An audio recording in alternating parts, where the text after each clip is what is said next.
Entonces hoy vamos a hablar un poquito de los API Gateways, pero antes de empezar directamente con el Gateway, vamos a profundizar un poquito en lo que hacemos como desarrolladores. Entonces, sí, esta pregunta es muy amplia, yo lo sé, y puede tener millones de respuestas, pero eh, ¿cuál creen ustedes que sea la principal tarea en el desarrollo de software?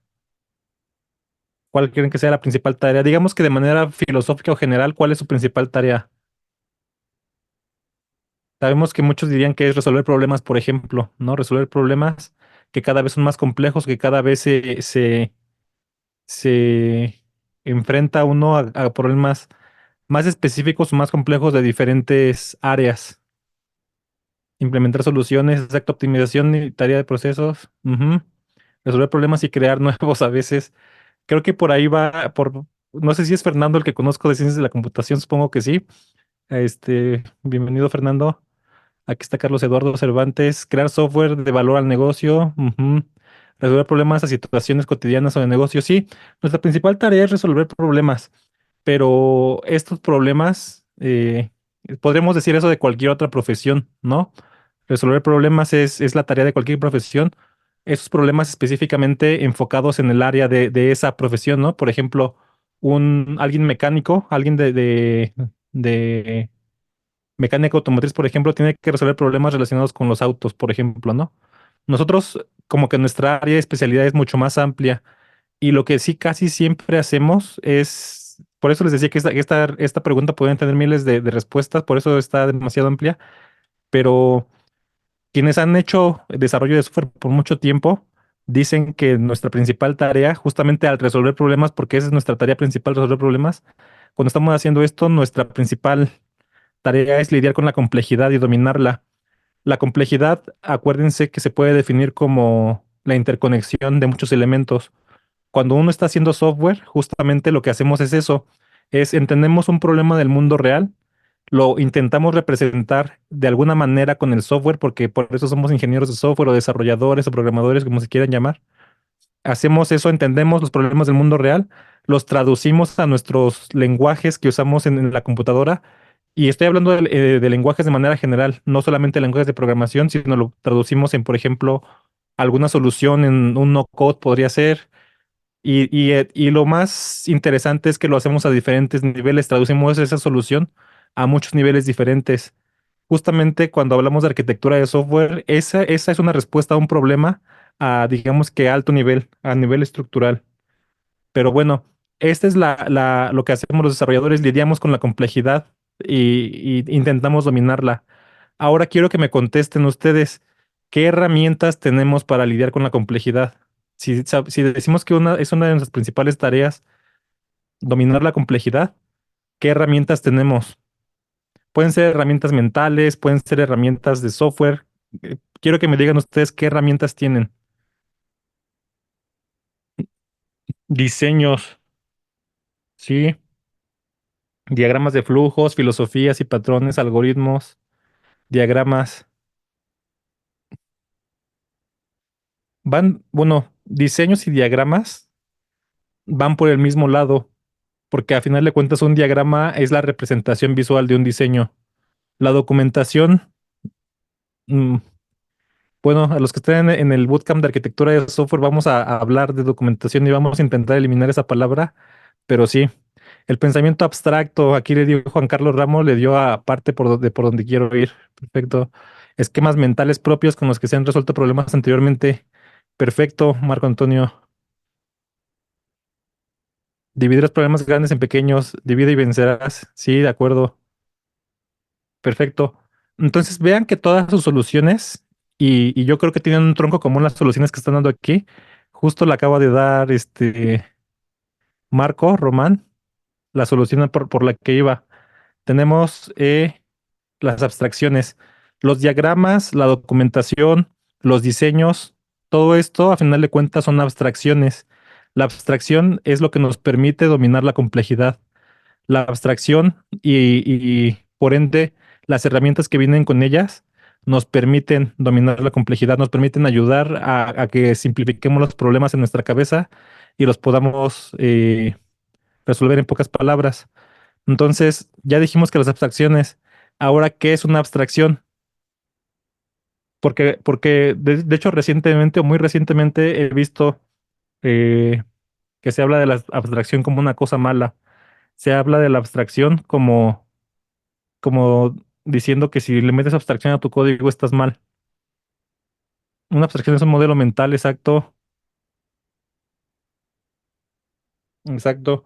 Pero ¿qué característica tiene una abstracción? Justamente aquí Marcos Román lo dijo. ¿Qué características? Sí, creo que la mayoría fíjense, justamente Marcos Román le dio aquí le dio a lo que hacemos con la complejidad. Me olvido de la complejidad del problema y lo trato como simple, asumiendo que una capa ya está resuelta. Esa es parte de las abstracciones. Juan Carlos dice que es una vista simplificada del modelo real. Carlos Eduardo dice que es algo sin detalles o una representación de la realidad. Lo principal es comprender algo a grandes rasgos y la capacidad de englobar elementos concretos en un grupo más amplio. Esa podría ser esta definición que dio Federico Lotito. Es una, digamos, yo diría que es algo un poquito más arriba de la abstracción, que es la agrupación o la generalización, pero sí, justamente como Gustavo Garrido lo está diciendo. Pero le dieron al punto principal. Una abstracción es una representación, no necesariamente mental. Es cierto que en nuestra cabeza tenemos puras abstracciones, no tenemos, nuestra cabeza no es capaz de capturar la realidad, ¿no?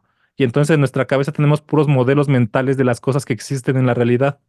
Tenemos, bueno, y por eso es que dicen que cada cabeza es un mundo, porque cada quien ve las cosas de manera diferente con respecto a sus experiencias, ¿no? Y de hecho nuestras experiencias modifican la realidad.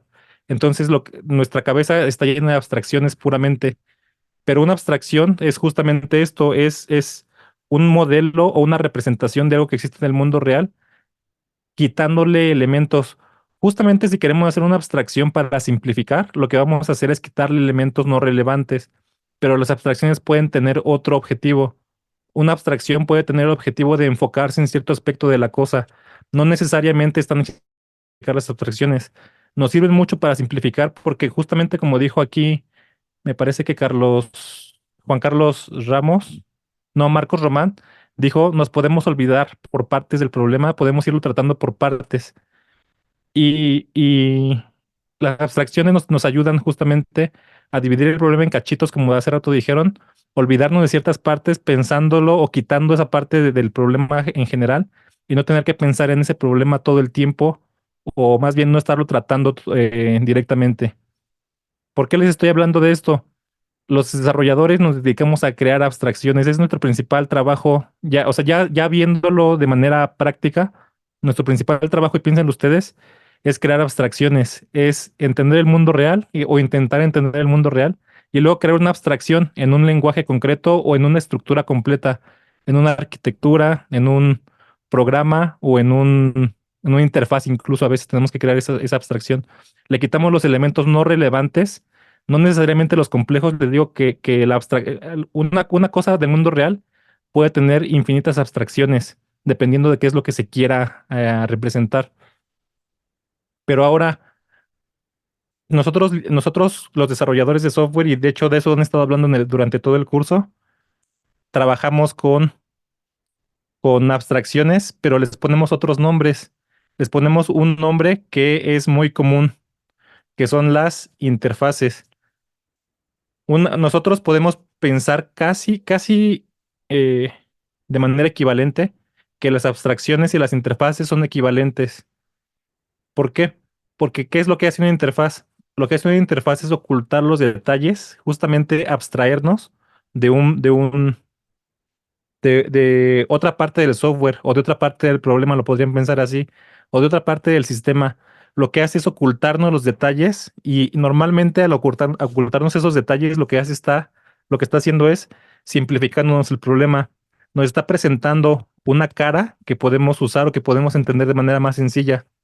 De hecho, estas dos partes que les acabo de contar, las abstracciones y las interfaces, son todo lo que está detrás del buen diseño del software. Si ustedes quieren hacer buen diseño de software, tienen que entender bien cómo hacer.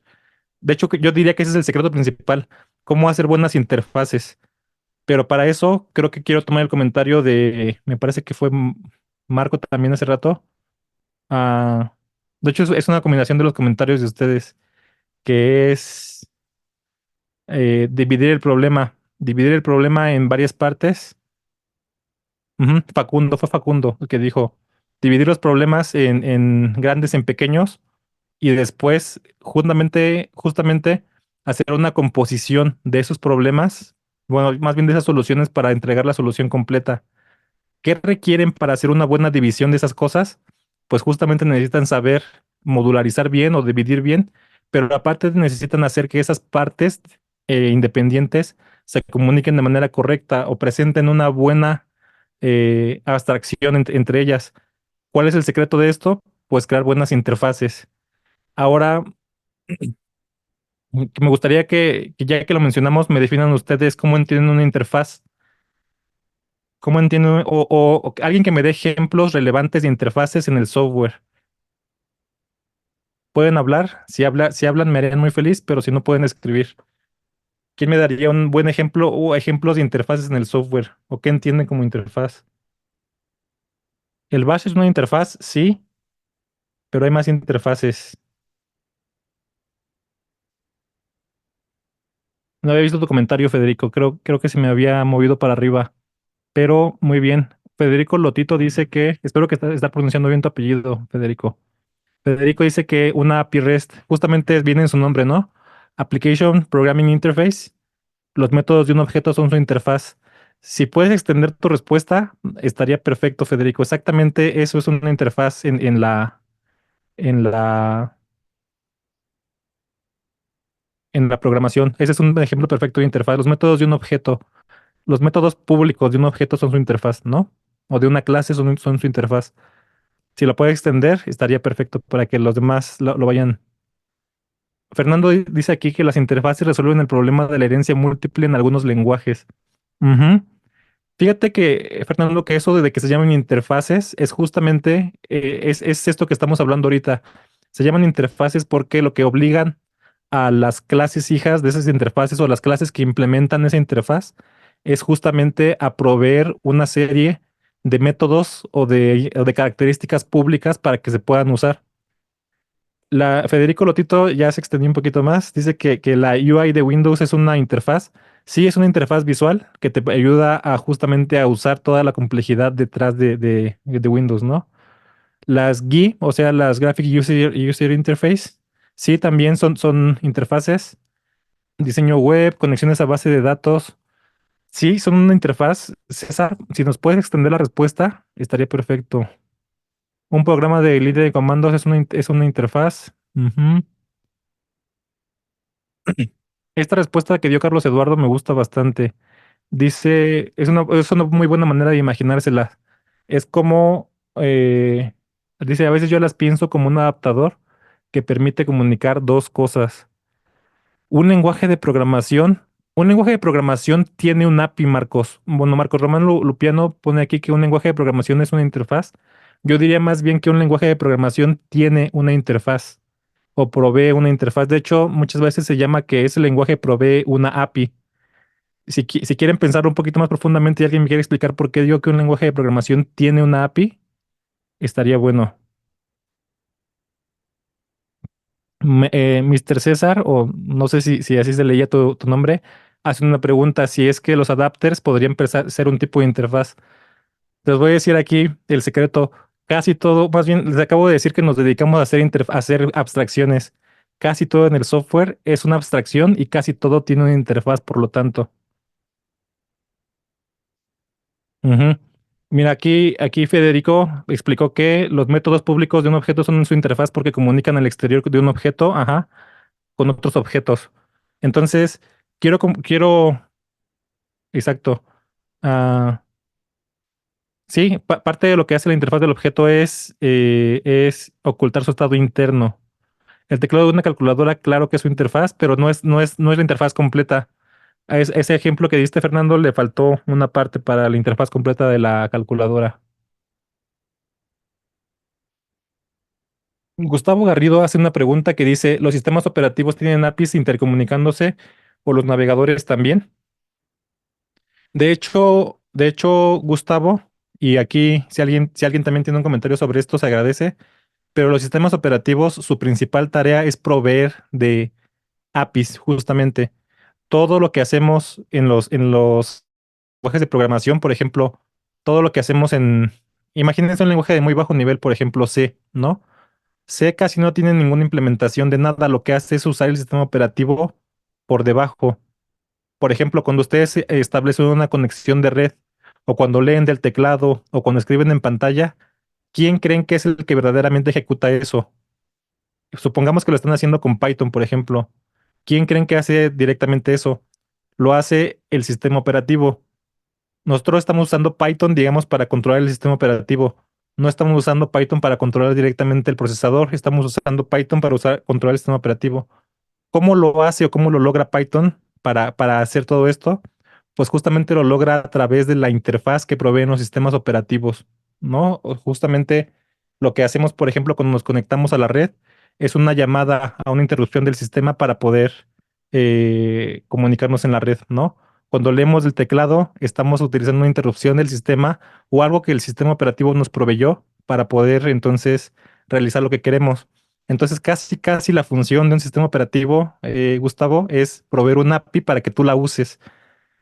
Por ahí pusieron el ejemplo de las interfaces visuales y es un muy buen ejemplo porque la otra interfaz que el sistema operativo visual, como Windows, por ejemplo, o como macOS presentan, es una interfase visual para que los humanos lo podamos usar. Pero digamos que su principal tarea es ocultar el software, el hardware, perdón, ocultar el hardware y proveerte de una interfaz, de una API, para que tú puedas hacer esto, para que tú puedas desde ahí hacer tus tareas, ¿no? Para que tú puedas hacer conexiones de red, para que puedas escribir en la pantalla, para que puedas leer del disco duro incluso. Todo eso te lo provee el sistema operativo. El lenguaje de programación lo que te permite usar es esta interfaz, ¿no? Y los navegadores normalmente es lo mismo, ¿no? Cuando te proveen, cuando permiten que los programes, te permiten lo mismo.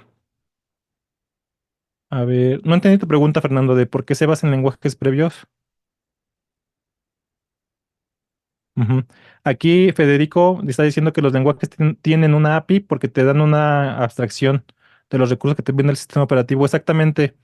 Eso es lo que te dan los lenguajes. Pero más que ser una API, tienen una API porque ellos ponen una API. Ujú, perfecto. Un enchufe eléctrico es una interfaz. Perfecto, exacto, exacto. Creo que ya, entonces ya quedó claro el concepto de interfaz.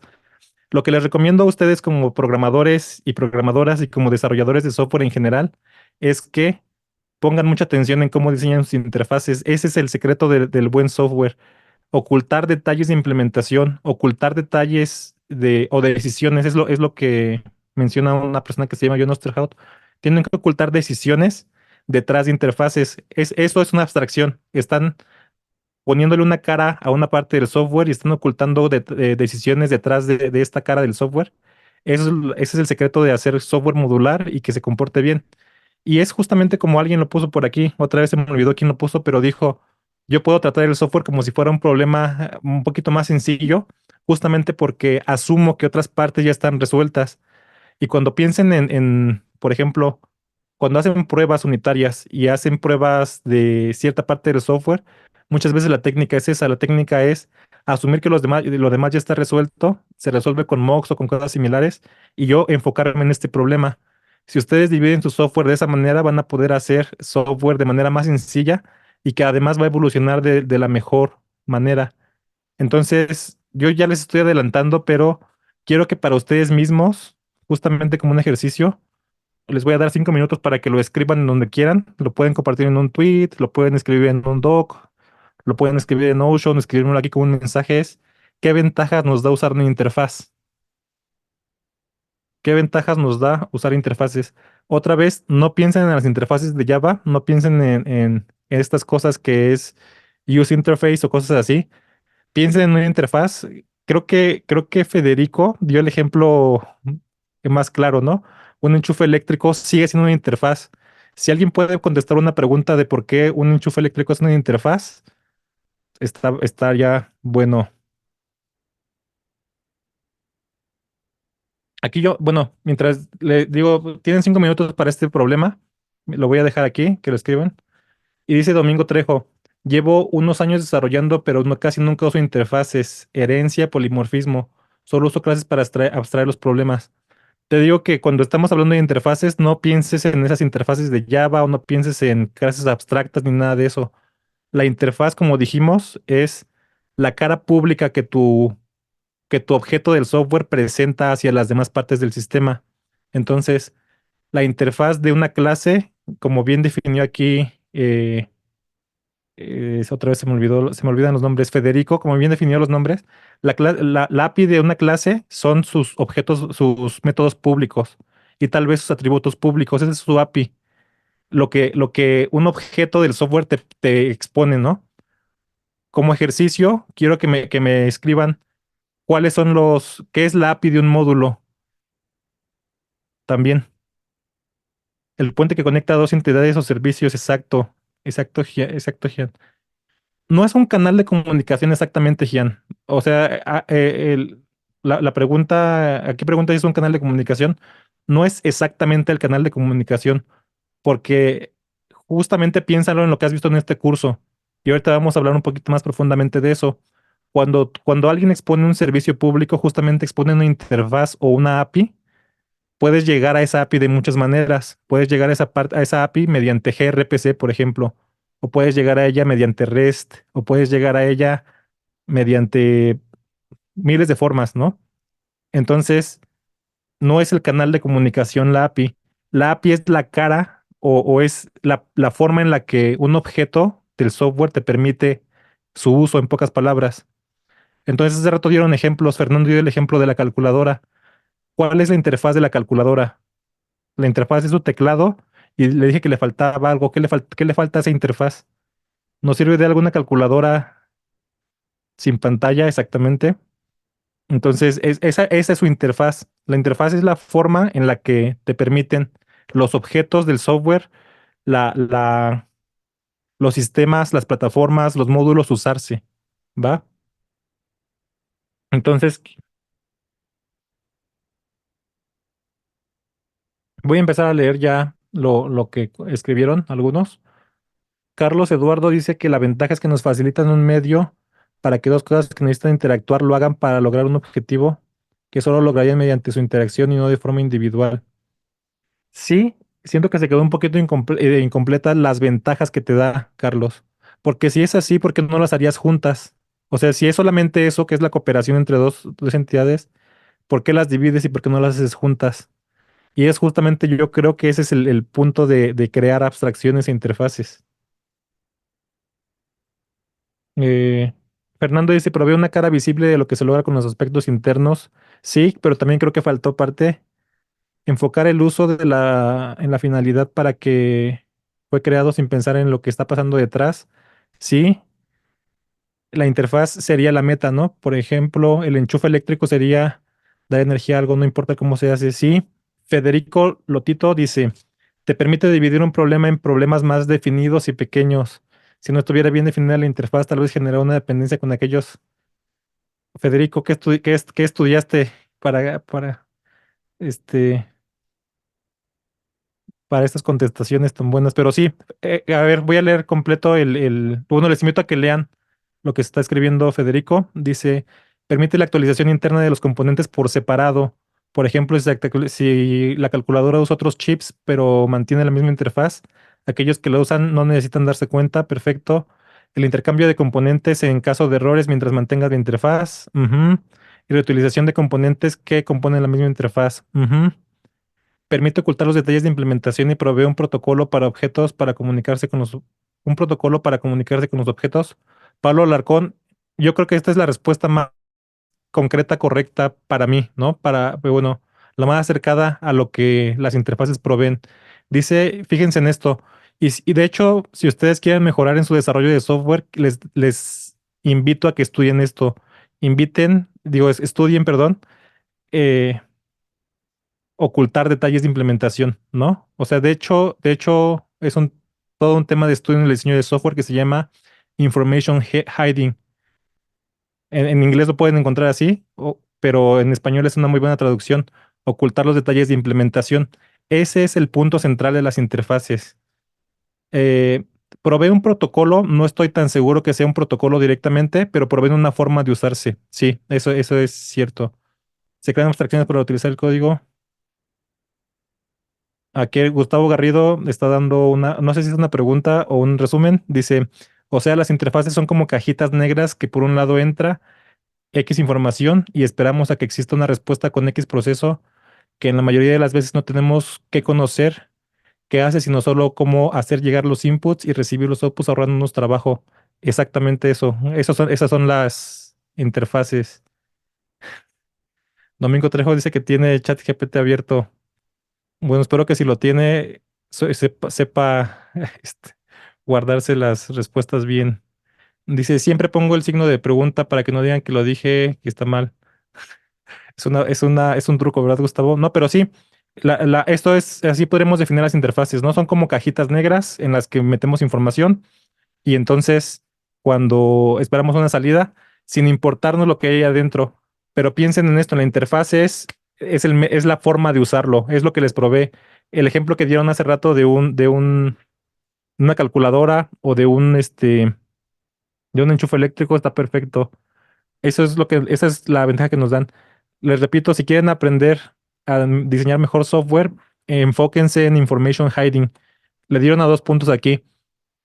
Pueden dividir el problema en cachitos y ocultando los detalles de implementación, pueden hacer de cuenta que están tratando un problema más pequeño que todo el conjunto completo. Pero bueno, ya hablamos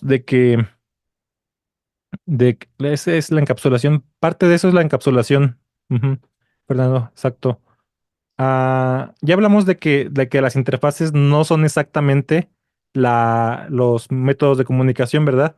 Un método de comunicación de interfaces, por ejemplo, o más bien, sí, de objetos del software o de procesos, por ejemplo, podría ser HTTP, ¿no? Que es como lo que en este curso nos estamos enfocando. Pero también podría ser poner los los mensajes, por ejemplo, en un bus, como sucede internamente en las computadoras, o pueden ser miles de formas de transmitir estos mensajes. Ahora, para diseñar interfaces, sobre todo web, tenemos un montón de formas de hacerlo, ¿no? Una de ellas es REST. Aquí los voy a poner a prueba y quiero que me digan justamente ¿para qué usarían REST? ¿Y por qué existe REST y para qué lo usarían? Sé que ya tuvieron una clase de esto, entonces quiero que me resuman esa clase en 3 comentarios. ¿Para qué usarían REST? ¿O cuándo les conviene usar REST? Sí, ya estamos pasando a hablar ahora sí, de interfaces web, ¿no? Cuando creamos servicios web o cuando creamos un servicio o una aplicación que queremos que se comunique, por ejemplo, el frontend, que es una aplicación por separado, se comunique con el backend, normalmente lo que estamos haciendo aquí justamente es establecer una interfaz. Ahora, para diseñar esa interfaz o para que nos den una guía de cómo hacerlo, hay varios estilos. Uno de esos estilos es REST, ¿no? Representational State Transfer. Y de hecho yo creo que es el más moderno actualmente. Esta interfaz, o sea, este estilo de diseño de interfaces o de APIs es uno de los más es uno de los más usados actualmente. ¿Para cuándo usarían este estilo o qué lo distingue de los demás estilos? Ajá, exacto. Bueno, estoy leyendo los comentarios. Aquí están diciendo que es para comunicarse por medio de HTTP. HTTP es el canal de comunicación, ¿va? Es lo que llamaríamos el transporte. Es el canal de comunicación. Entonces, Domingo justamente le dio al punto que es REST nos da un estándar a seguir. ¿Qué estándar? Cuando queremos. Fíjate, Nicolás, Nicolás dice que REST envía en formato JSON. No necesariamente. El estándar REST nunca dice que tienes que usar JSON a fuerzas, ¿no? SOAP también puede usar JSON. O sea, JSON es independiente JSON es una forma de comunicación.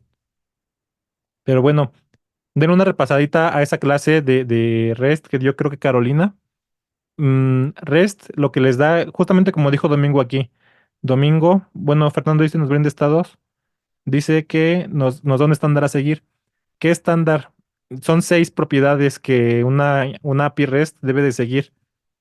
La verdad es que creo que yo nunca en mi vida he visto una API que respete los seis pilares de REST.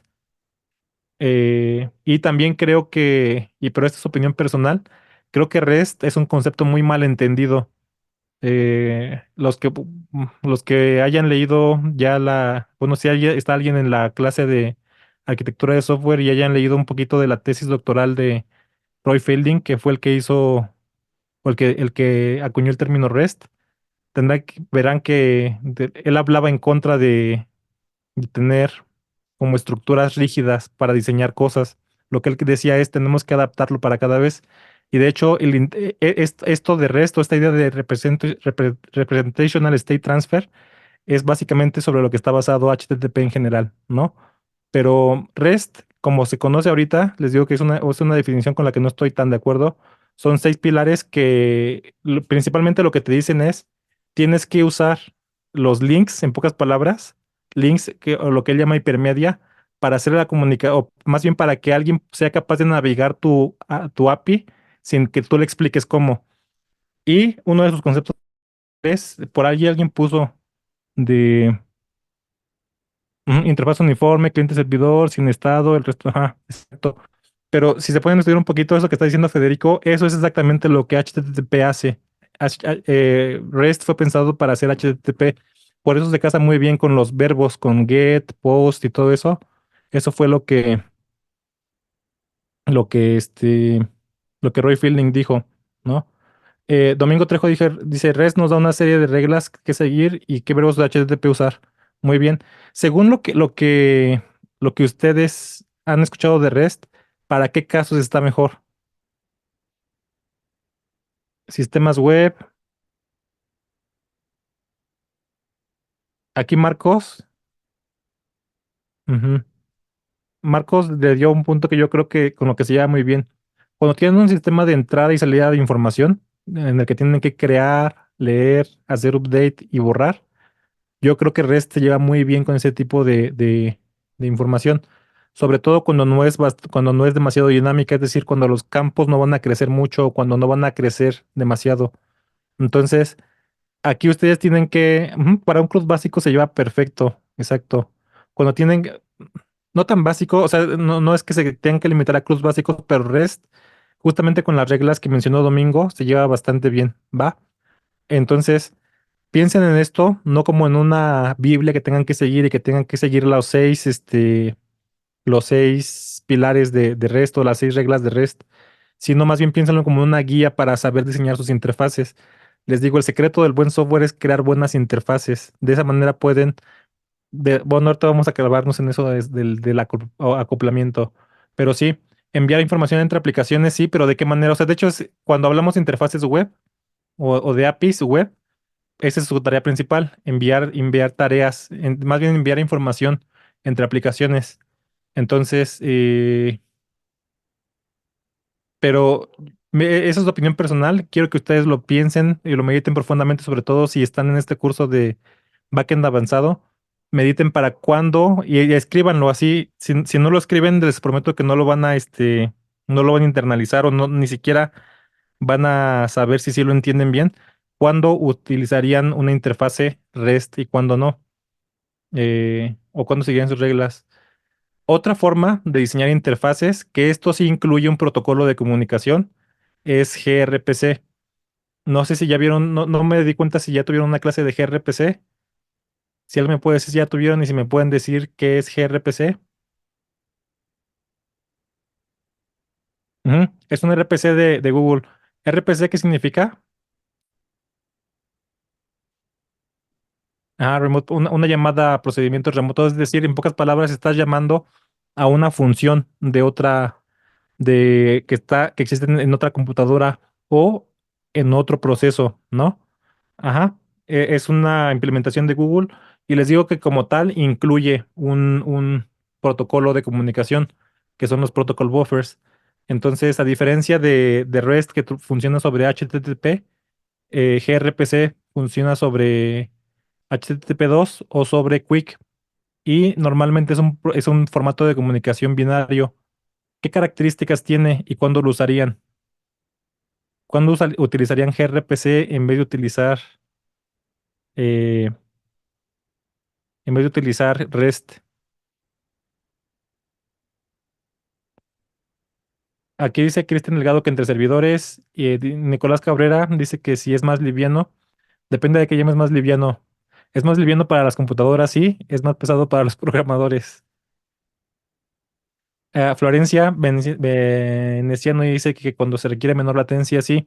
Hacer un protocolo binario que no requiere tanto, bueno, les decía que gRPC y el estilo de diseño de estas interfaces. gRPC es más conveniente porque usa HTTP 2, que normalmente lo que hace HTTP 2 es montar un canal de comunicación, abrir un canal de comunicación y a partir de ahí mandar binario, justamente. Bueno, HTTP 2 no manda binario, pero gRPC sí manda binario a través de un canal de comunicación abierto. Entonces, eso permite lo que están diciendo, menor latencia y comunicación en tiempo real. Es una buena idea para eso.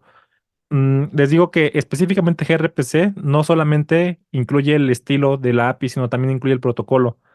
Entonces es una buena idea. Ahora, ¿qué característica tienen las APIs que son RPCs?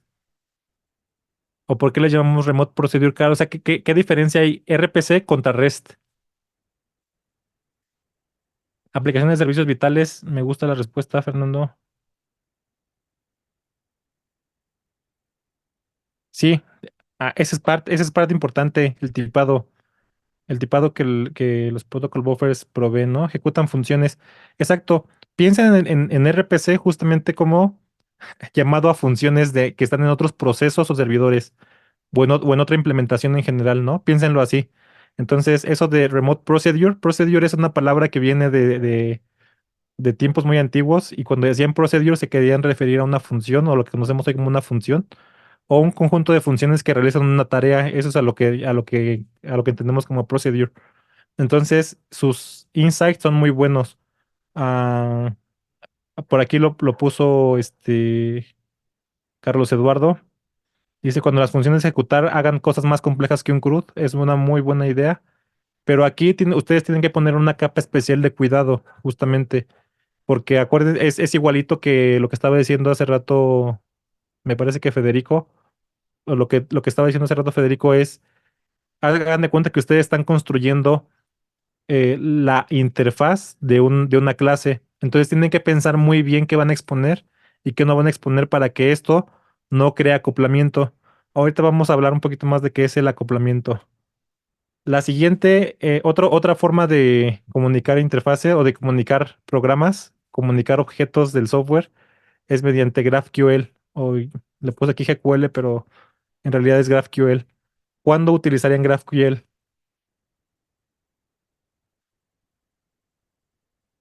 Aquí lo que está diciendo Domingo es que se me adelantó el meme, vamos para allá.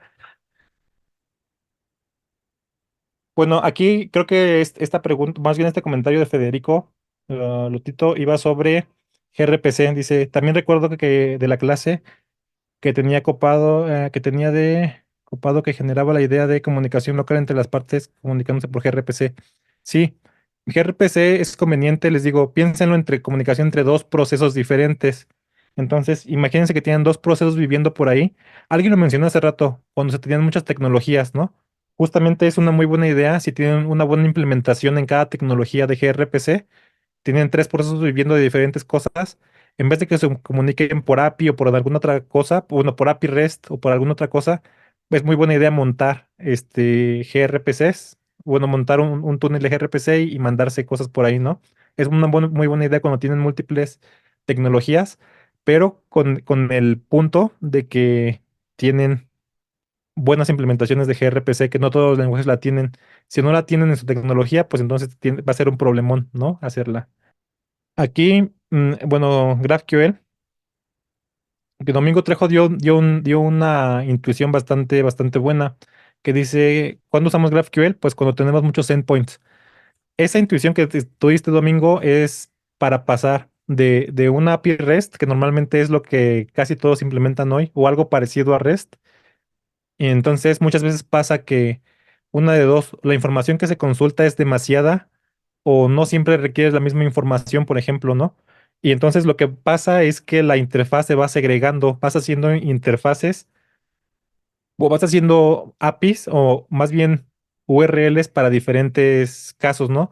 Tienes una URL con el perfil completo, tienes una otra URL con otros datos, tienes otra URL con todavía más corto, ¿no? Y entonces para consultar el perfil tienes 5 URLs diferentes que te entregan 5 datos diferentes, por ejemplo. O no tienes 5 URLs diferentes, las mandas modificar con un parámetro, por ejemplo. Entonces, eso es un problemón que muchas veces justamente pasa eso, que se crean un montón de endpoints. Entonces, GraphQL, eh, aquí lo puso Jesús, dice, cuando las consultas son más elaboradas y necesitas juntar información de diferentes endpoints, es ahí donde conviene ejecutar GQL. Florencia Veneciano dice, con GQL puedes decidir qué información quieres de la solicitud. Ujú, ujú, ujú.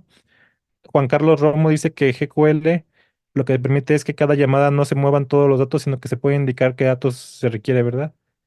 Y Federico Lotito dice, GraphQL usaría cuando la información que brindas a través de tu API es grande y quieres optimizar el tamaño del mensaje enviado. Y entonces delegas al cliente decidir qué información te pida.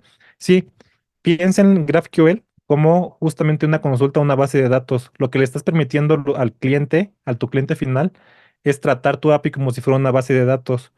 Justamente haces lo que se llama queries, ¿no? Entonces los casos que dieron, el caso que dio Florencia justamente dice, puedes decidir qué datos pides de tu solicitud. Es casi exactamente como si, bueno, si tú lo permites en tu API, es como si tú permitieras que hicieran una consulta a la base de datos, más o menos similar. Cuando te conviene, lo dijeron muy bien todos por aquí, que es cuando tienes muchos datos y tú quieres decidir qué es lo que se envía, aparte de que puedes hacer mezclas entre ellos. Entonces, dice, un ejemplo que copó mucho o que gustó mucho, creo que eso quiere decir en español mexicano, ajá, que gustó mucho. Sí, exacto, en argentino. Un ejemplo que me gustó mucho fue el caso del dominio de usuario de Facebook. Si no me equivoco, GraphQL es una invención de Facebook, entonces, o de Meta actualmente. Entonces, sí, creo que tienen muy bien la intuición de cómo usar GraphQL y como pueden ver, es un caso de uso muy concreto. Muchas veces aventamos por lo más nuevo, justamente y porque Facebook lo usa, pero es un caso de uso muy concreto. Imagínense cuántos campos hay en un usuario de Facebook, por ejemplo, ¿no? Entonces, estos 3 ejemplos se los puse porque ustedes cuando crean microservicios o cuando crean servicios en general, cuando hacen su aplicación basada en servicios, pueden comunicarla de diferentes maneras. Pueden usar, eh, pueden usar REST, pueden usar HTTP, pueden usar HTTP 2 o Quick o HTTP 3 si quieren. Pueden usar protocolos binarios de comunicación, pueden hacer un montón de cosas. Y esto va a depender completamente de su caso de uso y ustedes tienen que pensarlo. Pero normalmente bueno, cuando ustedes se lo quieren exponer a alguien, quieren exponerlo de la manera más sencilla. Y aquí venía el meme, justamente que Federico ya había visto. Entonces, ya sabemos que las interfaces son buenas y que nos gustan las interfaces. Así que esta clase trata de poner una interfaz delante de nuestras interfaces. Ahora sí, en la siguiente clase entendimos que por qué son importantes las interfaces. Ya entendimos que una forma efectiva de diseñar y de crear software es creando interfaces o dividiendo el problema y creando interfaces que se comuniquen entre ellas. Ahora vamos a ver cómo podemos hacer para que nuestro usuario no tenga que lidiar con 100 interfaces y que tenga que lidiar nada más con una. Perfecto. Antes de continuar, quiero ver si tienen alguna duda para, si no, continuar ahora sí ya que pusimos toda la base filosófica, vamos a empezar a hablar de los API Gateways.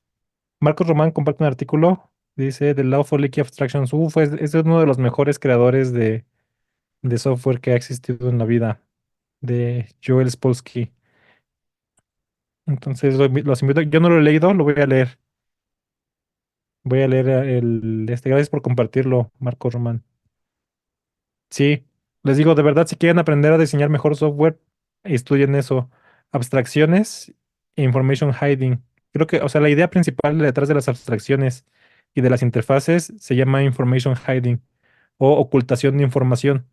Esa es la principal cosa que tienen que saber.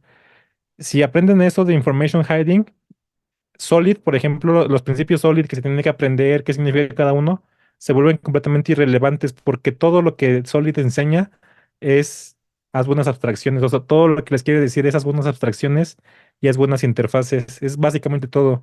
Por ejemplo, la S de Single Responsibility, que es crea buenas abstracciones, divide bien tu software, ¿no? Ah, la O, Open Closed, es cuida bien tus abstracciones, cuida bien tus interfaces. La L, el Scope Substitution Principle, es hacer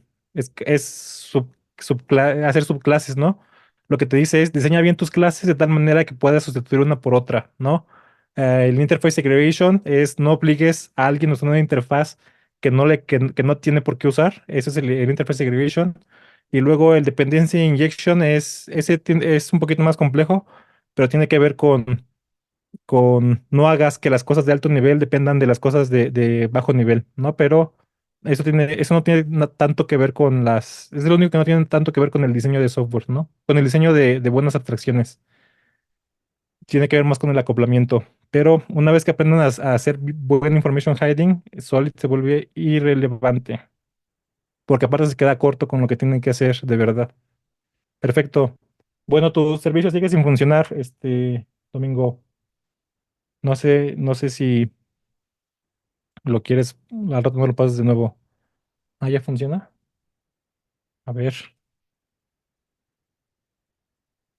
No, no me funciona. Pero bueno, vamos a continuar con la clase. Entonces, si no hay ninguna duda hasta ahorita,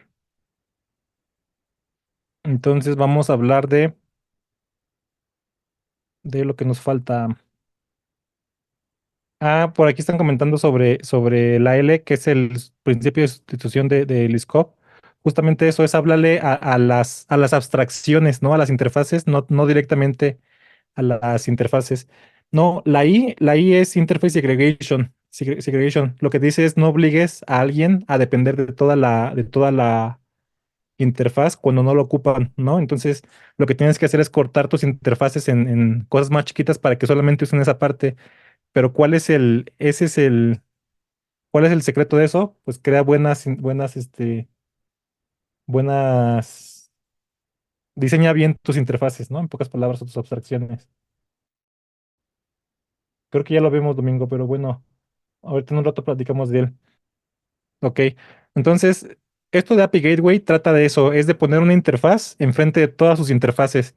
Les hablé ahorita de REST y de GraphQL y de gRPC y de todo esto porque cuando ustedes implementan microservicios sobre todo, bueno, una nota es, el API Gateway no está casado directamente con los microservicios. Un API Gateway es absolutamente necesario para hacer microservicios, pero el API Gateway también se puede usar para otras arquitecturas o para otras implementaciones de arquitecturas. Ahorita van a entender por qué. Entonces, piénsenlo así. Un API Gateway es absolutamente necesario para los microservicios, pero no es que solamente se use ahí. Un API Gateway se usa en muchos otros lados. Entonces, vamos a hablar primeramente, ¿qué es un gateway? Un gateway, pues básicamente es la puerta de entrada en un canal de comunicación, es la entrada en pocas palabras, ¿no? Entonces, un API gateway, ¿qué te da? Pues justamente esta es una imagen me parece que es de Traffic. Ahorita vamos a hablar de ellos. Jesús dice que API Gateway yo creo que es un producto de ventas. Si ahorita nos puedes expandir ese pensamiento, Jesús, estaría muy bueno. Un API Gateway, su función principal es darte la entrada a todos los servicios que tu aplicación completa quisiera exponer, ¿no? Entonces, piénsenlo así justamente como una entrada que les va a ayudar primeramente y de hecho su función principal a rutear las llamadas de los usuarios externos o de los clientes externos hacia sus servicios internos. Entonces, el usuario, ujú. Ah, Jesús dice, ahorita vamos a hablar de eso. Sí, ahorita vamos a hablar de la monetización. De hecho, es uno de sus de sus principios. Ujú. Fernando dice que es parecido a la puerta de enlace en las redes informáticas, exactamente. Es como un router en las redes locales, exactamente. Entonces, piénsenlo así. Un API Gateway separa entre ustedes y el mundo exterior. Y lo que hace es, todo pasa a través de mí. Un usuario nunca se va a comunicar directamente con su servicio interno, nunca se va a comunicar directamente con la API 1 o con la API 2 o con nada parecido. Se va a comunicar solamente con su API Gateway. Esto les puede dar muchas ventajas que son de las que vamos a hablar ahorita. Un API Gateway, aquí, bueno, aquí está una pregunta de John Jairo. Piensa primeramente en un API Gateway como en una parte, como en una forma lógica. No lo pienses como en una implementación física. Es decir, un API Gateway no es directamente un servidor, es una capa lógica de tu aplicación. Entonces, esta es la puerta de entrada a mi aplicación que puede estar implementada por muchos servidores, por ejemplo, ¿no? O puede estar implementada por un servidor o por un proceso dentro de mi servidor. De muchas formas puede estar implementada. Un API Gateway puede incluir un balanceador de carga o puede estar atrás de un balanceador de carga. El balanceador de carga normalmente iría adelante del API Gateway si el API Gateway no lo integra. Hay API Gateways que lo integran, pero podría estar aquí, parado entre el usuario y tú, justamente para que reparta la carga entre varios servidores que serían el API Gateway. Entonces, no sé si te quedó claro, John. Pero un balanceador, bueno, una API puede incluir un balanceador de carga. Si no lo incluye, va enfrente de él. Va entre el balanceador de carga va entre el usuario y tu API Gateway. ¿Va? Fernando pregunta si podría ser algo parecido al orquestador de la nube. No tanto. Sí, se pueden tener varios API Gateway, John, en el sentido de que pueden ser varios servidores, pero la parte lógica es, digamos que es una capa, imagínatelo como una sola capa. De hecho, lo que se haría es justamente tener un balanceador de carga enfrente que reciba las peticiones y las reparta a los diferentes servidores, ¿no? Porque un API, bueno, un solo servidor o un solo proceso, en el caso de peticiones o más bien de procesos con mucha concurrencia, no serviría, ¿no? Entonces necesitas un montón de servidores que atiendan y que hagan el ruteo y un balanceador de carga enfrente o un conjunto de servidores de balanceadores de carga enfrente, ¿va? Es como un router. O sea, una de sus funciones principales es el router, sí, pero no es la única. Y para allá vamos. Esta imagen la pueden encontrar en la documentación de Huawei promocionando su, este, su API Gateway. Y aquí lo que quiero que vean es que un API Gateway puede tener varias capas y puede proveerles varios servicios. El principal, y de hecho, si ustedes hacen un ruteador solito, ya podrían decir que es un API Gateway. La idea es que el usuario solamente llame o solamente se comunique con un servicio que ustedes proveen y este servicio por atrás, o más bien este API Gateway, por atrás se comunica con un montón de servicios. Entonces, por ejemplo, les digo que este específicamente es del API Gateway de Huawei, de su red, de su cloud, y provee tres capas. Provee la capa de autenticación, de acceso, la capa de ruteo, la capa de caché de datos, la capa de conversión de protocolos. Provee management. Hace rato Jesús estaba diciendo que puede servir para hacer monetización. Pues justamente esta parte de management y de monitoring pueden servir para eso. Entonces permite hacer manejo de tráfico, bueno, manejar políticas del API en sí misma, puede tener configuración de monitoreo y puede tener monitoreo y reportes, ¿no? Eso es lo que específicamente el API Gateway de Huawei provee. Entonces, este es un subconjunto de servicios que un API Gateway puede proveer. Piénsenlo como en un punto por el que todas sus peticiones externas pasan. Y al pasar por ahí, pueden hacer un montón de cosas con con esa información que pasa. justamente pueden monitorearlo, pueden bloquear, pueden repartir, pueden rutear, pueden hacer un montón de cosas con este punto central de su aplicación. Entonces, la idea desde el lado del cliente, esta también es imagen de Huawei. Imagínense que ustedes proveen un conjunto de servicios, que es justamente, por eso les digo que es absolutamente necesario un API Gateway en una arquitectura de microservicios, porque ustedes tienen bueno, la arquitectura de microservicios les dice que tienen que romper de la manera más granularmente posible su aplicación, de tal manera que cada función sea un servicio, por eso son microservicios. Entonces, y no, lo más importante de esto es que estos servicios sean completamente independientes entre ellos. ¿Eso qué significaría? Que cada servicio tiene su propia URL, por ejemplo, que cada servicio vive en su propia infraestructura o vive independiente de los demás. Si están manejándolo con algo como Kubernetes, cada uno vive en sus propios pods o vive en su propio justamente servicio, ¿no? Entonces, al exponerlo así de esa manera, o más bien al tenerlos de manera separada, si ustedes los pusieran así a sus clientes, lo que tendrían que hacer es lo de la izquierda. Su cliente tendría que manejar varias URLs o varios puntos de acceso, tendría que manejar diferente autenticación para cada uno de ellos, tendría que pelearse con todas estas puntos de acceso, digamos, ¿no? Lo que un API Gateway les provee justamente es que tengan un solo punto de acceso para todos sus servicios. Y el API Gateway se hace bolas solito con para dónde rutear el servicio, o se hace bolas con hacia dónde, más bien si voy a permitir esta petición o no. Les permite dar un montón de servicios agregados a sus usuarios. Ok.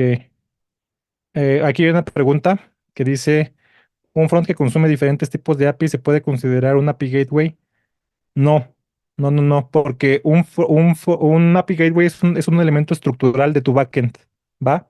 Un front que consume varios servicios, pues está haciendo lo que esta clienta de aquí, está peleándose con varios servicios.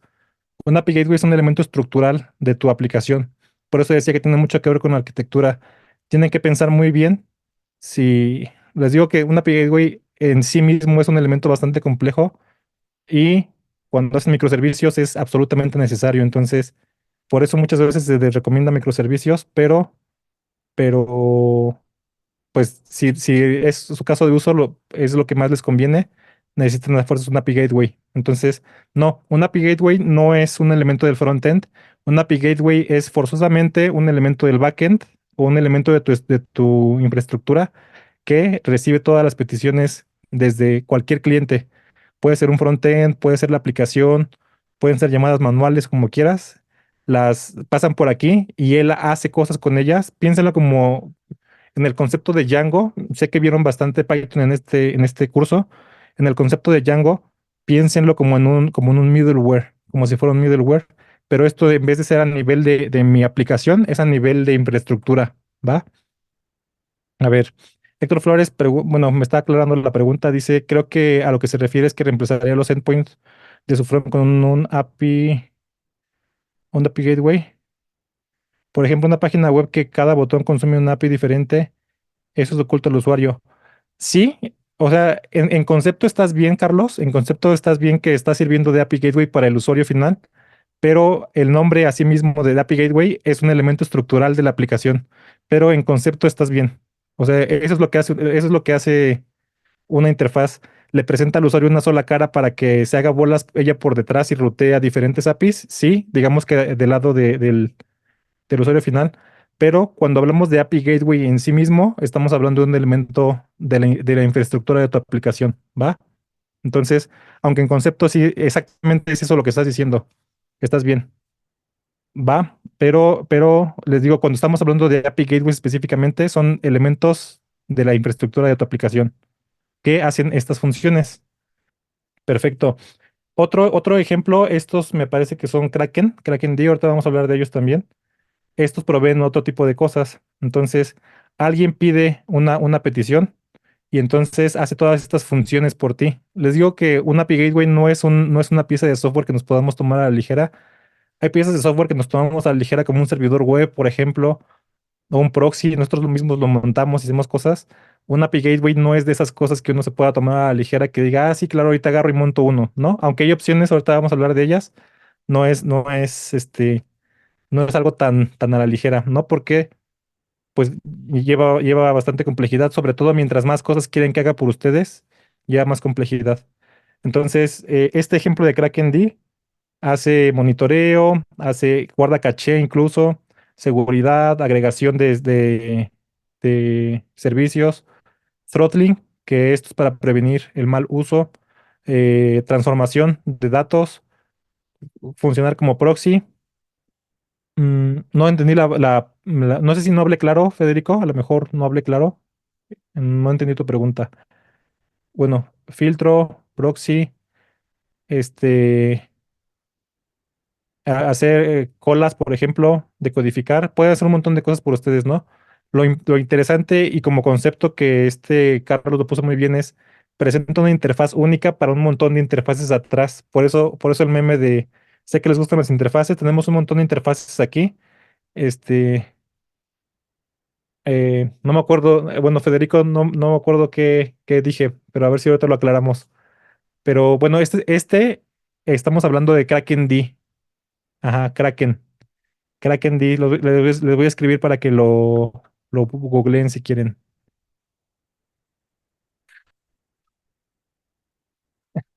Dice aquí Gea que se distrajo un poco y estamos viendo algunos pescaditos, algunos diagramas de pescado. Este ejemplo es de Kraken específicamente. Ese se llama el API Gateway. ¿Va? Entonces, no sé si hasta aquí ha quedado claro el qué es un API Gateway. Entonces, acuérdense del meme. Lo que hace un API Gateway es poner una interfaz adelante de sus interfaces para cuidarlas en pocas palabras. Entonces, cada vez que les pregunten qué es un API Gateway, pues es eso. Exacto, ese es Kraken D. Exacto, Federico. Entonces, tiene más cabeza que un reverse proxy. No sé si te refieres a que tiene más cabeza que un reverse proxy, a que hace más cosas. Si te refieres a eso, sí, Aaron. Eso es. Un reverse proxy es un es como un API gateway sin nada, no es como bare bones, no hace nada más que hacer el puro ruteo, ese es el reverse proxy. Y el reverse proxy también hace algunas funciones por ti, por ejemplo, bueno, ¿quién me explica qué es un reverse proxy y por qué los usamos? Y creo que así vamos a poder entender la diferencia entre, entre, entre un API gateway y un reverse proxy. Marco Antonio, el throttling es limitar la cantidad de llamadas que se hacen. Entonces, por ejemplo, tú puedes ponerle a un cliente que solamente haga 10 llamadas por minuto. El throttling lo que hace es limitar eso, te ayuda a que se cumpla ese límite. Entonces está cuidando que Marco no haga más de 10 llamadas por minuto y cuando llegas a ese límite te bloquea y dice espérate a que pase tu minuto. Ese es el throttling. Una traducción de throttling sería, ¿cuál sería? No tengo una traducción, pero creo que se entiende. No es limitar el uso. Exacto, importantísimo los servicios de nube para que no te cobren de más. Entonces, ¿quién me explica qué es un reverse proxy? Ujú. El proxy normal oculta el origen. Ujú. A ver, aquí está Domingo. Cuando queremos redireccionar a otros servicios dentro de nuestro servidor, a veces escucho que usan Nginx como reverse proxy y otros servicios como servidores de Node o Python. El proxy o reverse proxy lo pones delante de tus aplicaciones a modo de balanceador de carga a veces, sí, y de aislar a los servidores. Ujú. Sí, sí, esa es la idea principal, ¿no? Ocultan su servicio principal o su aplicación, lo ocultan detrás de otro servicio que les da otras características. Entre ellas puede ser balanceo de carga, pero lo principal para lo que usamos Nginx, por ejemplo, para hacer un reverse proxy, es porque Nginx y otros reverse proxy son mucho mejores que que nuestras aplicaciones para hacer peticiones de HTTP y para manejarlas concurrentemente. O sea, digamos que le ponemos un especialista en manejar aplicaciones, o más bien en manejar peticiones de HTTP enfrente a nuestra aplicación, en vez de que nuestra aplicación se tenga que pelear con eso. Nginx puede servir de balanceador de carga, de ruteador, de un montón de cosas. Incluso podría servir de API Gateway, pero pues pero yo no diría que es un API Gateway súper completo, porque van a tener que hacer un montón de cosas. Normalmente un API Gateway les permite hacer estas configuraciones y todo esto que están viendo sin programar. Eso es lo interesante de un reverse proxy. Tiene una interfaz de configuración en la que se meten y empiezan a decir, esta ruta apunta para acá, esta ruta apunta para acá, esta ruta apunta para acá, o con archivos de configuración sencillos. Y también les permite hacer todas estas cosas que estamos viendo aquí. ¿Va? Entonces, le dieron muy bien a su definición de reverse proxy. Piénselo un poquito más profundamente por qué le pongo un programa enfrente a mi programa, ¿no? Entonces es eso, tengo un especialista en manejar las peticiones, el protocolo de comunicación de Internet enfrente de mi aplicación. Una de las cosas para que me sirve es para no exponerlo, pero la otra es porque este programa, normalmente en Nginx, es mucho mejor que yo manejando esas peticiones, ¿va? Y también me da algunas ventajas extra. Vamos a hablar ya ahora sí de manera un poquito más profunda de qué ventaja les da tener un reverse proxy, un API gateway. La primera y la más importante para mí, les digo que es un elemento lógico de su arquitectura o de su infraestructura, es que les ayuda a reducir el acoplamiento. Quiero que me expliquen ustedes, según lo que acabamos de hablar, cómo me ayuda a reducir el acoplamiento un reverse proxy, un API gateway. Sí, exacto. Bueno, aquí están diciendo que Domingo Trejo está diciendo que Python es malo para manejar concurrencia, pero Nginx es mucho mejor atendiendo peticiones concurrentes. Sí. Bueno, piensen, esta es la pregunta. Bueno, más bien es una afirmación. Un API Gateway me ayuda a reducir el acoplamiento. Creo que la primera pregunta que tienen que contestar es ¿qué es acoplamiento? Y luego, ¿cómo un API Gateway me ayuda a reducir el acoplamiento? Florencia está diciendo que es el nivel de independencia entre los servicios. Gead está diciendo que puedes cambiar la implementación interna de los servicios sin tener que preocuparte por implementar la comunicación con los clientes. Jackson dice que permitir desde un único API comunicar diferentes micros, sí. Eh, Fernando dice que porque es específico, pero no entendí la respuesta, Fernando. Si lo puedes aclarar, estaría perfecto. Federico Lotito dice que separar los clientes de tu servicio. Ujú, porque los clientes no conocen realmente quiénes ni cómo les proveen los servidores. Vean la respuesta de Juan Carlos y conéctenlo con lo que hablamos hace rato. Los clientes no conocen realmente quiénes le proveen los servicios. ¿Eso qué es? Ocultar información, ¿va? Entonces, si quieren reducir el acoplamiento es básicamente que crean interfaces o crean programas específicos para una interfaz específica o para una interfaz única, por ejemplo. Entonces, cuando acoplo algo, separarlo es muy difícil o me cuesta mucho trabajo o es imposible a veces, ¿no? Entonces, eso el acoplamiento es hacer que dos piezas del software o dos objetos del software se casen entre ellos y estén hechos, digamos que a medida del uno para el otro. Eso es el acoplamiento. Entonces, sus respuestas sirven muy bien.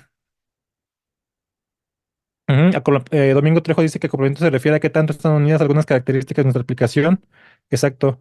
Y le dieron muy bien a las respuestas. Entonces, justamente esas son las consecuencias de de usar un API Gateway. GA está diciendo que puedes cambiar la implementación. Fernando dijo que el acoplamiento es código que depende de otro, exacto, que están casados, ¿verdad? Y Carlos dice que el acoplamiento es dependencia. Mira, Carlos dice que voy a tener este comentario. Carlos Eduardo dice, acoplamiento es dependencia, pero no entiendo cómo reduciría el acoplamiento a una arquitectura que ya de por sí es independiente. Piénsalo así, justamente en el ejemplo de esta clienta de aquí, que está haciendo peticiones específicas a un servidor específico o a un servicio específico, estás más acoplado. Fíjense que estamos diciendo que estamos reduciendo el acoplamiento, no eliminándolo, ¿no?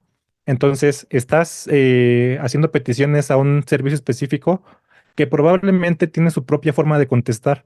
Y entonces, si tú quieres ser un cliente de este servicio específico, lo que tú vas a tener que hacer es crear una implementación que consuma esta respuesta específica.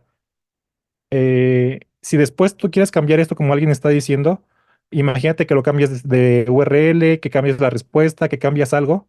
Entonces lo que vas a tener que hacer es notificar a todos tus clientes casados con este servicio y que lo cambien.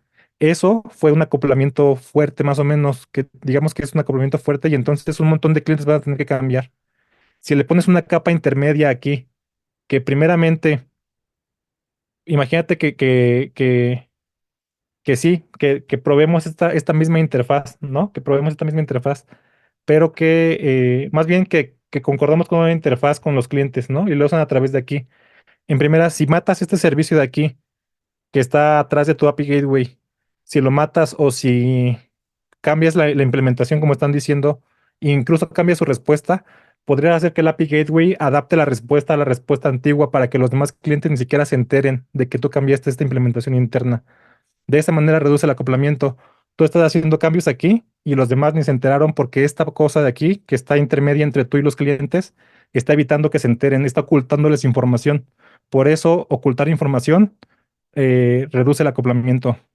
Entonces, espero que haya quedado claro. Diego Celis está diciendo que básicamente puedes consumir todo desde un solo lugar y no importa detrás a dónde te va. Ujú. Al llegar la información, si necesitas cambiar un servicio, solo debes cambiar en el API Gateway. Exacto. Entonces, piénsenlo así, el API Gateway está enmascarando sus servicios y entonces de esta manera eliminas el acoplamiento fuerte entre tus clientes y un servicio específico.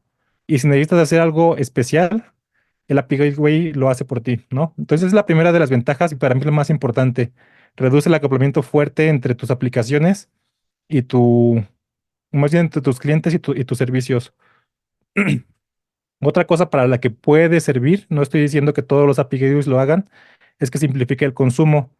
Justamente puedes crear, puedes hacer que tu API Gateway reduzca la forma en la que más bien reduzca o cambie la forma en la que se contesta. Piénsalo como un middleware que recibe las peticiones y las manda modificadas para que el consumo sea más simple. También lo que dijimos hace rato de este cliente de aquí, imagínense que se tiene que autenticar para diferentes servicios y obviamente si son servicios independientes, tendría que hacer una autenticación para cada uno. Eso sería un gran problema para algunos clientes, de hecho, si tuvieran que consumir todos los servicios. Al ponerlo detrás de un solo cliente, digamos, o más bien de una sola interfaz, lo que les va a ayudar, a lo que les va a ayudar es a poder tener un uso mucho más sencillo, ¿va? Aaron Blas pregunta que cuál iría antes, un gateway reverse o un load balancer. Depende, te digo, hay algunos gateways, API gateways que tienen su propio load balancer, pero si no, va antes el load balancer. El que recibe todos los golpes desde afuera es el load balancer para repartirlo a diferentes servidores del API gateway, ¿va? O sea, el más externo, digamos, casi siempre es el load balancer. Y en el caso de una arquitectura de un API gateway, si lo incluye, trae hasta afuera el el load balancer. Muy bien. Entonces, otra cosa, ya hablamos de ello. Un API Gateway te permite protegerlo para dos cosas. Primeramente, protegerlo del mal uso. El mal uso es, por ejemplo, un cliente no autorizado o alguien que intente hackearte, cosas así. Muchos API Gateways incluyen cosas de justamente de bloqueo, de evitar que alguien esté haciendo peticiones eh, que no le corresponden a cosas parecidas. Y otra cosa que de la que ya hablamos por la pregunta de Marco hace rato es del uso excesivo. Ustedes podrían decir que ciertos clientes o ciertas IPs o alguien no, tenga un límite de uso. No puede usar o no puede pasar de tantas peticiones en el día, por hora, por minuto, por segundo, o tantas peticiones en un periodo de tiempo. Un API Gateway te permite hacer ese servicio. Y una ventaja, si lo piensan, al ser un elemento estructural que esté enfrente de tus demás APIs, es que no lo tienes que implementar en todos tus servicios. Lo pones aquí y entonces eso cuida todos tus demás servicios que están atrás del API Gateway. Otra cosa muy interesante que te dan los API Gateways, eso es lo que les digo, piénsenlo. Tienen una capa aquí por la que pasan todas sus peticiones. Ujú. Aquí Florencia está diciendo que sirve, por ejemplo, para muestras gratis del API. Sí. Ujú, ujú. Y hay otro comentario. Dice Diego, dice, simplifica el consumo en tanto controla consumo también, controla el consumo. Evita que saturen tus servicios y pones un middleware que se encargue de ello, controlando la cantidad de llamadas, por ejemplo. Sí, ese es exactamente el evitar el uso excesivo. Y al tener una sola capa aquí que cuida todos tus demás servicios, evitas tener que hacerlo en todos tus demás servicios. ¿Va? Les digo que la otra cosa que te permite hacer es observar qué es lo que está pasando con tus servicios. Por ejemplo, qué servicio es el que se usa más, de dónde vienen las peticiones, cómo lo están usando. Básicamente te permite contestar esa pregunta o te permite entender cómo están siendo usadas, usados tus servicios, ¿va? Entonces, ¿qué, qué consecuencia creen que haya de que puedan hacer todo esto? Justamente Jesús lo mencionó hace rato, la monetización, ¿va? Ustedes pueden, de una forma más o menos sencilla, si tienen una API Gateway, pueden monetizar. También como lo mencionó ahorita Florencia, ustedes imagínense que quieren exponer un API a alguien y quieren venderle. ¿Cómo le venderían su API? Pueden rentársela, por ejemplo, por un cargo al mes, o pueden pedirle una licencia vitalicia o lo que sea. Una forma en la que normalmente estamos acostumbrados a que se cobran las APIs es por millar o por millones de peticiones. ¿Cómo que le pueden hacer de manera sencilla para saber cuántas peticiones hizo cierto cliente? Pues con una API Gateway justamente, ¿no? Hace rato por eso Jesús decía que él lo veía como una forma de comercializar tu aplicación. No es la única, no es lo único para lo que sirve la API Gateway, pero es una de las consecuencias de todo lo que te provee. Entonces, por eso una API Gateway te puede servir para monetizar, porque te provee de la infraestructura necesaria para saber cómo cobrarles a los clientes. O más bien para saber cuánto cobrarles una vez que tú decidiste cuánto cobrarles, ¿no? Entonces, esa es la idea. Mm, perfecto. Entonces, en general, una API Gateway te permite manejar el ciclo de vida completo de tu aplicación.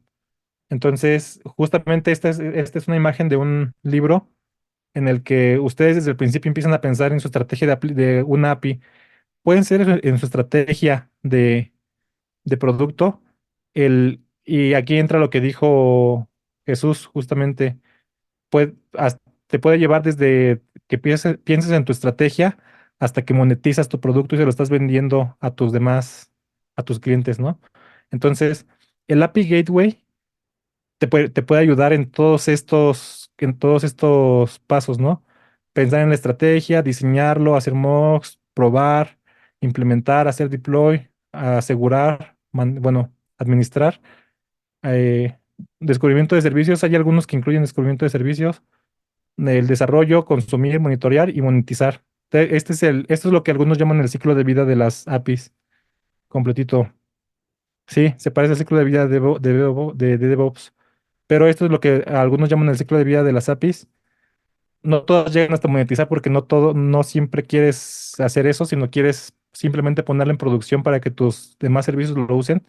Pero una API Gateway te permite esto, ¿no? Te permite manejar todos los ciclos de todo el ciclo. Entonces, quiero que como ejercicio, tienen 5 minutos, resuman esto que acabamos de hablar.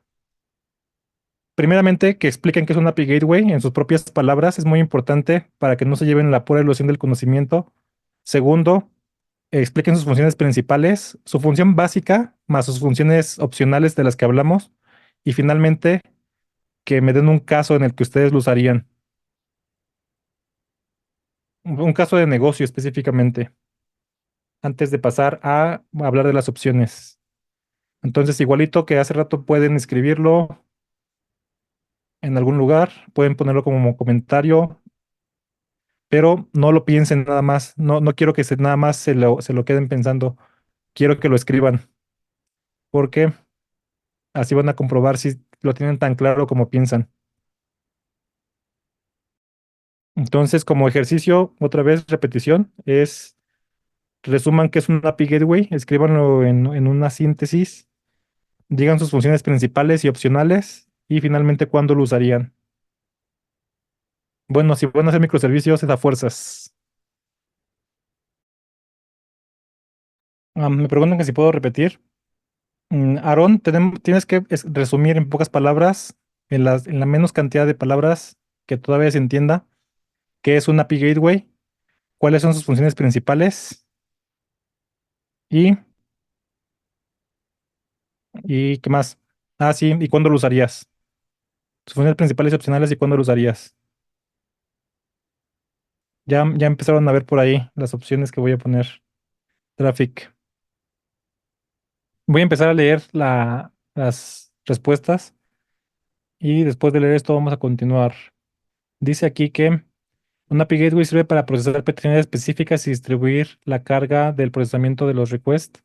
Se recomienda usar el API Gateway para aplicaciones que requieren comunicación continua, como en las aplicaciones de servicios vitales. Las API Gateway funcionan de manera similar a a la puerta de enlace en las redes informáticas. Ujú.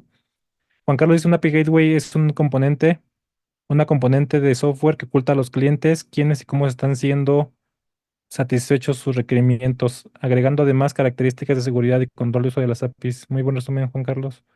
Lo usaría cuando los servicios provistos son heterogéneos y la complejidad de comunicación con los servicios de la de Lego a la API Gateway.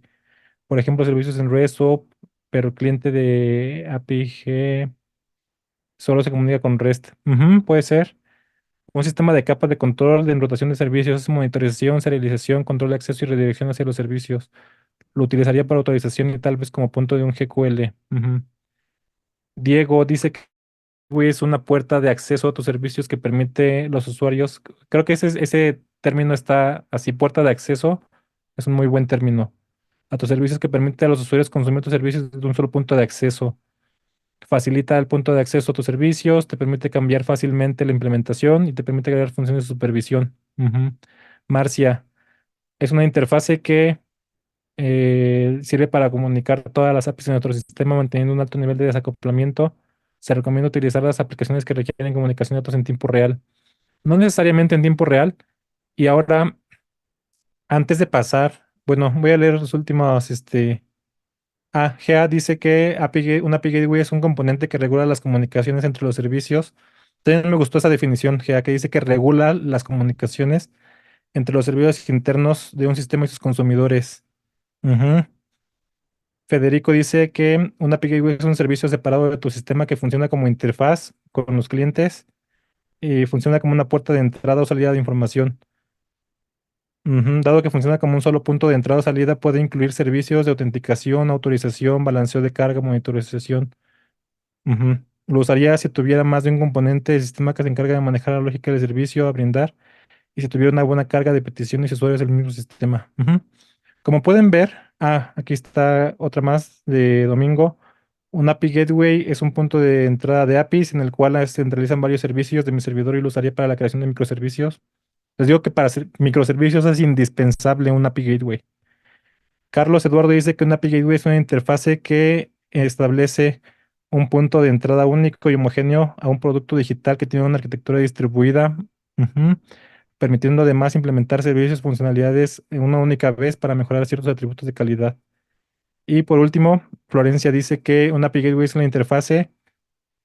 Recuerden que en español, creo que todos escribieron interfase. En español no existe la palabra interfase. La palabra correcta en español es interfaz. Interfase, así como lo escribieron la mayoría, es en inglés. ¿Va? Este, una API Gateway es una interfase que es Spanglish. Sí, nos permite redireccionar peticiones y proteger nuestras aplicaciones a través de balanceadores de carga y las demás utilidades que podemos incluir. Utilizaría para sistemas que requieran uso de múltiples servicios. Sí, todos tienen ya la intuición básica de que es un API Gateway. Ahora, escoger uno y usarlo. Quiero que me digan pensando en esto. Algunos mencionaron que tiempo real. No sé por qué mencionaron de tiempo real, pero normalmente no. De hecho, si hacen pasar sus peticiones por un API Gateway en tiempo real, ¿qué creen que está pasando con sus peticiones? ¿Creen que van a llegar más rápido o más lento si las hacen pasar por un Sí, exacto. En plural sí está correcto, Fernando. Pero ¿qué creen que va a pasar con sus interfaces? Más bien con sus peticiones, si las hacen pasar a través de una API Gateway. ¿Van a llegar más rápido o más lento? Exacto, exacto. Entonces, piénsenlo si les serviría para hacer cosas de tiempo real. Probablemente no, ¿no? Porque tiene que pasar por un montón de capas y mientras más complejo sea el API Gateway, probablemente más lenta va a pasar su petición. que ahora piensen en esta segunda cosa. Creo que por ahí lo definieron muy bien. Dijeron que el API Gateway es una interfaz externa a mi aplicación. Es parte de mi sistema, sí, pero es una interfaz externa a mi aplicación. Es una interfaz adelante de mis interfaces. ¿Qué características debería tener este programa para que sea lo más útil posible? Que ustedes piensen como arquitectos, ¿qué requerimientos arquitecturales le pedirían a esto o requerimientos no funcionales como les llaman? ¿Qué le pedirían a esta aplicación? ¿Cuál es la principal característica, aparte de las funciones que ya dijimos? ¿Cuál es la principal característica?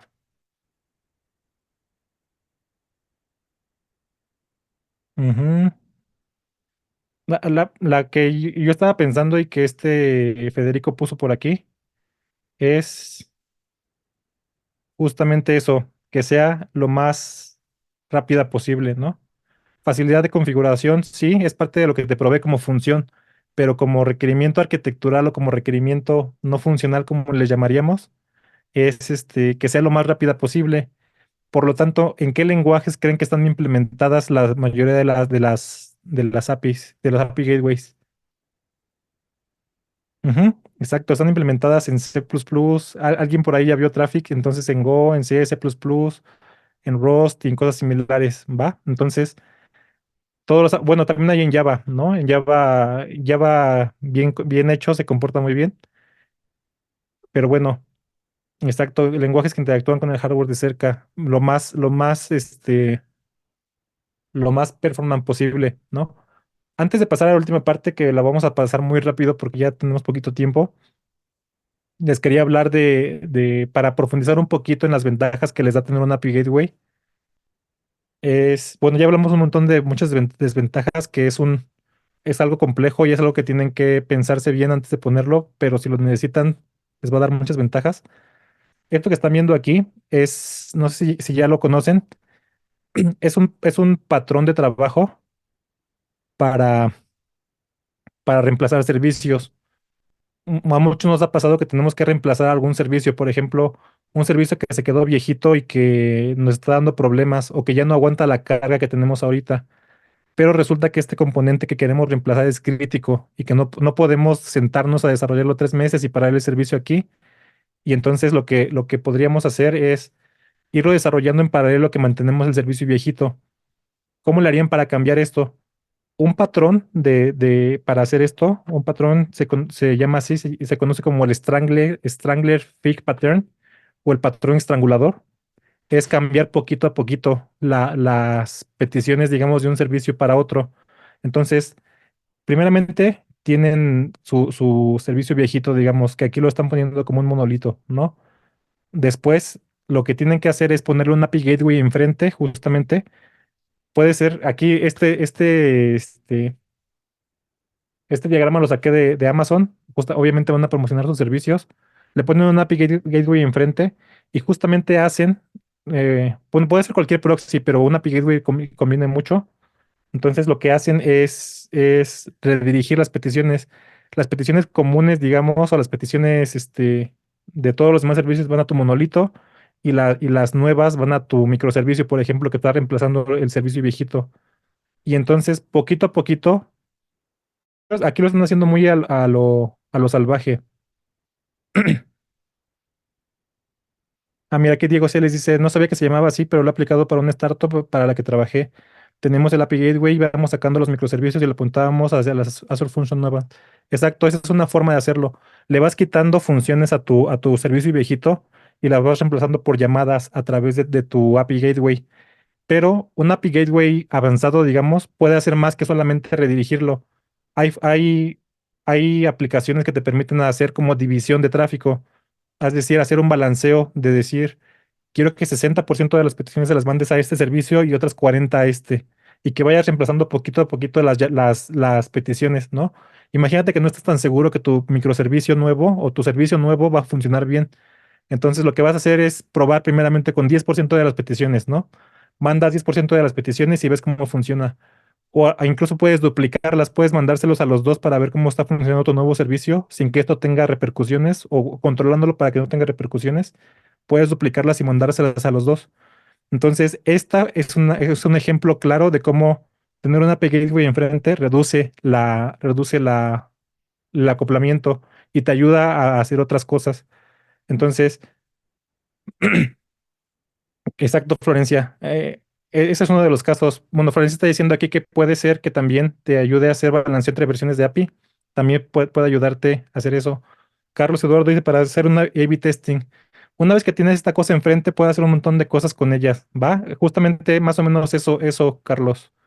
Entonces, para el patrón estrangulador no es necesario un API gateway, es necesario un proxy cualquiera, un proxy que esté aquí puesto y que pueda hacer las divisiones.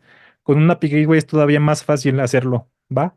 Y sobre todo con un API gateway o sea, avanzado, te permite hacer divisiones, por ejemplo, no te permite hacer split del tráfico 60-40, por ejemplo, y irlo reduciendo poquito a poquito. Entonces, con cualquier proxy la haces para el Strangle Fig Pattern, pero con una API Gateway se hace mucho mejor y más fácil, ¿va? Entonces es un ejemplo de para qué te puede servir un API Gateway. Y tus clientes ni siquiera se enteraron de que hiciste el cambio. Bueno, si no te equivocas, tus clientes ni siquiera se enteraron de que anduviste ahí jugando con los servicios, ¿va? Entonces, quería hablarles de ese ejemplo para que vean la ventaja de un API Gateway. Pero bueno, no sé si hay alguna pregunta hasta aquí. Si no, vamos a ir cerrando con las últimas recomendaciones. No les voy a hablar de los API Gateways de AWS. Bueno, te los voy a mencionar. AWS y todas las nubes tienen su propia API Gateway. Específicamente, Google tiene dos API Gateways o dos servicios similares que de hecho les voy a pasar un artículo para que vean la diferencia entre ellos. Tiene uno que se llama API y otro que se llama API Gateway. AWS tiene su propia API Gateway, Azure tiene su API Gateway y todos los servicios nube tienen su API Gateway, ¿no? Son un poquito caros, para mi gusto, son un poquito caros, entonces por eso les digo que tienen que pensar bien cuándo los van a usar. Pero si su caso de uso lo justifica, pues ya vieron todas las ventajas que les da. Vamos a empezar con opciones open source, ya que quitamos de la mesa los tres grandes y todos los demás nubes. Una de sus opciones para hacer esto es Traffic. Traffic es más un proxy que un API Gateway, pero con la suficiente programación y si no quieren gastarse los millones en los API Gateways de las nubes. Bueno, la ventaja de los API Gateways de las nubes es que su uso es incremental, ¿no? Que ustedes, pues, si lo usan poquito, gastan poquito. Si lo usan mucho, van a gastar mucho, pero una por otra, en pocas palabras. Una forma de implementar un API Gateway puede ser con Traffic. Como bien dijeron, mientras más cerca esté el lenguaje del hardware, mejor para este tipo de programas. ¿Por qué?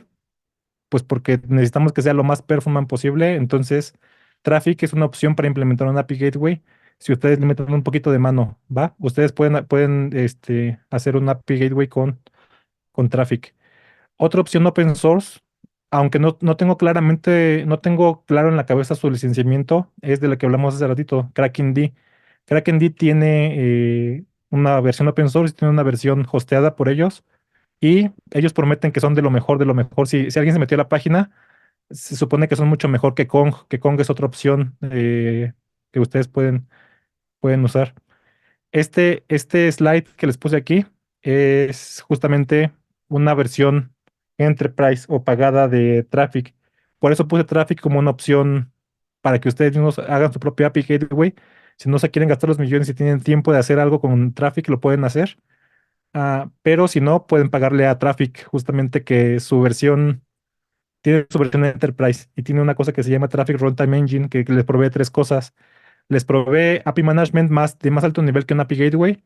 Les provee el API Gateway y les provee una Application Proxy, ¿no? Que pues, supongo que es tráfico con, este, con hormonas, ¿no? Con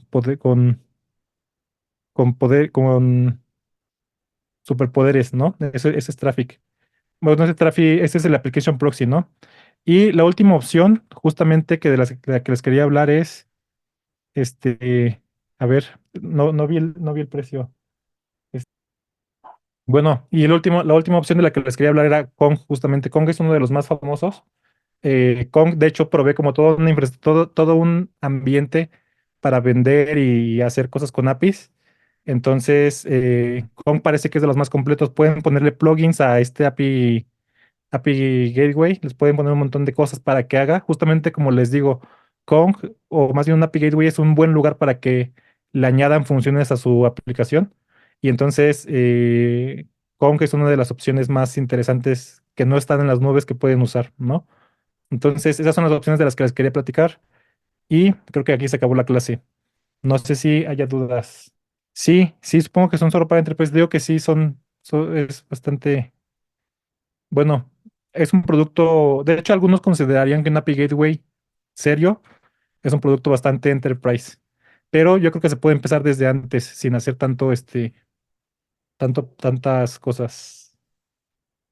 Pregunta Federico Lotito que cómo se llama el libro del que sacaste la imagen del ciclo de vida del API Gateway, de un API en general, el ciclo de vida de un API, lo saqué se llama Mastering, te los voy a escribir aquí, Mastering API Architecture, y es de O'Reilly, así se llama. Carlos Eduardo, yo creo que te digo que si puedes empezar a hacer tu propio API Gateway, pero si quieres que sea robusto, te conviene más usar una plataforma en sí misma, ¿no? Porque si es tu propio API Gateway, te vas a empezar a pelear con todas estas preocupaciones de las que hablamos ahorita. Puedes empezar con un proxy sencillo y irle sumando funciones. Justamente yo usaría Traffic para algo como eso, ¿no? Traffic ya te da un montón de funciones que te pueden ayudar para hacer un API Gateway en sí mismo, pero recuerda que un API Gateway es más un asunto de facilidad de uso y de creación de rutas de manera sencilla, porque muchas de las cosas que dijimos ahorita lo podríamos hacer con Nginx, lo podríamos hacer de manera más o menos sencilla con Nginx.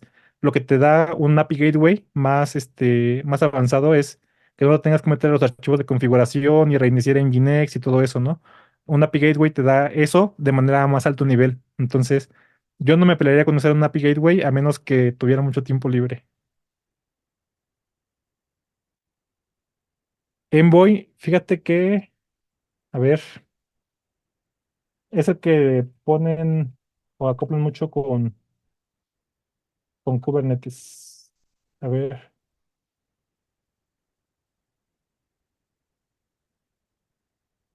parece que sí, también te puede ayudar Envoy, como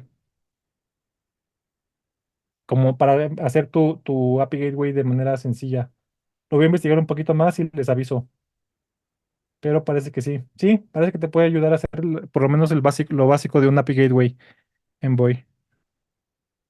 Envoy Gateway. Sí, parece que sí. Gracias por la contribución, David Acervo. Perfecto. Pues si no hay más dudas, no creo que no estoy en el Telegram, a lo mejor me meto.